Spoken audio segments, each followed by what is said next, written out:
Hey, I'm Alana, and this is Just the Tip, Human Design. Mars retrograde. That's what I want to talk about today. We always hear Mercury in retrograde. We talk about it all the time because it happens more frequently.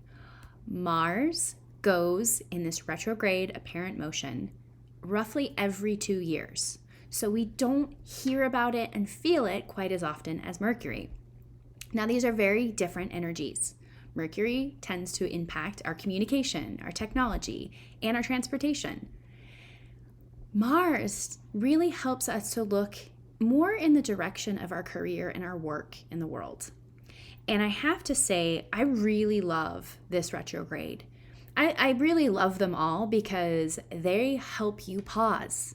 They bring in that feminine energy that we all need. The feminine where we get to pause. We get to rest, we get to contemplate, we go inward. When I was starting my business 6 years ago, this energy was at play. And it really was what was helping me to realize for myself that my work had to change. Not just in the way it was impacting me, because I would have burned out if I stayed in that typical CPA role, working tax seasons and crushing myself and my soul. But also to know that for me to really align and be who I am in the world, my work had to change because I'm here to put out energy and make an impact in the world in a way that I wasn't doing before. So allow this energy to be what you need to go inward, to pause, to slow down, and to really feel and evaluate, right? So use the emotions, use the mind, use these parts of you to recognize what you're already feeling. That has to shift. I'm already feeling this energy. And Mars retrograde actually doesn't start until October 30th. October 30th, and it goes through January 12th of 2023. So we have a good chunk of 2.5 months to feel this energy and to not necessarily be pushing our work out in the world, but rather to go inward and to take note of what is working, what is not, what you love, what you don't, right? Dance in the polarity and allow it to pull you or guide you in the direction you really want to go forward. Moving forward in a different way, whatever that is. And if there's fears coming up, that's kind of part of the nature of the energy currently, at least through November 5th. So we want to make sure we're addressing all of these parts. I know that the last Mars retrograde is where I was already sensing I needed to change my business yet again. And I go through different iterations, if you will, of how I'm serving. So I am a 1-3 projector, but that line 3 in me wants to experiment, and I want to see what works and what doesn't work. I have to try things out. So part of me every 2 years is looking at where am I in my experiments and what worked, what didn't.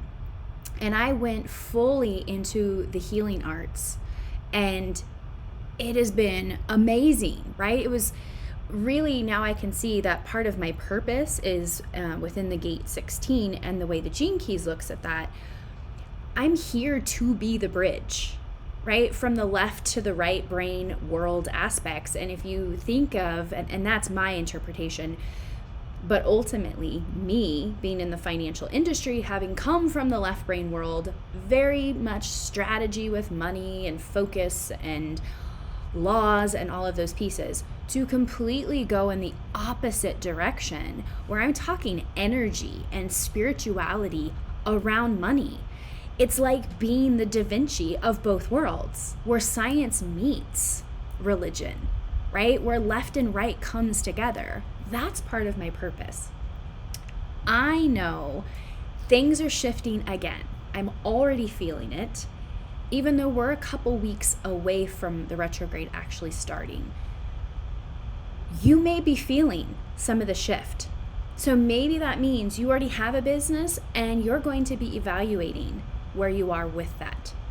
Perhaps you were like me 6 years ago and you were still working for a company and you hadn't quite shifted to start a business.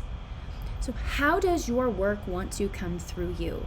What do you need to engage in and trust yourself to move towards? I'm starting to sense and have kind of had so many invitations. I need to get really clear on which invitations I want to pursue, right? Very different. I'm not in that scarcity place where projectors sometimes can be, where I need an invitation. What if I don't get any? And then when I do, woo, I'm so desperate, I'm going to grab it and take it. I want to honor myself. And I've played a lot this year, and I do a lot of one-to-one client work. I do some teaching within my business. I teach for my mentor. I have certain things that are kind of out in the sphere of what's coming, and I'm feeling it. And I need to make sure that I'm ready, right? So maybe I need to hire some help, raise my prices, evaluating all of the levels of my business so that I'm truly being my projector self, still playing and honoring. And maybe that does include bringing retreats into the mix, because retreats can be fun, vacation, there can be some work, but it all depends on how you view things. My invitation for you is take it slow, take it easy, don't force yourself and push yourself more than you need, more than you're ready for. But if there really is something that you are sensing right here, right now, that you are wanting to move into, pursue it, follow it, sit with it. Let that be your guiding light. If you're a generator type, you are responding all the way to what shows up. If you're a projector, you're honoring yourself. You're following where you're recognized, where the invitations are finding you. If you're a manifester, you're creating, you're initiating what it is that really helps you to come alive and impact the world in such a profound, effective way, right? You're here to initiate that change. And if you're a reflector, you are really honoring what it is that you're picking up from the world, what is needed, and what do you have the energy to participate in, to be the reflection to help people really change. So honor yourself, be you. I love you. Mwah. I will see you later. Bye for now.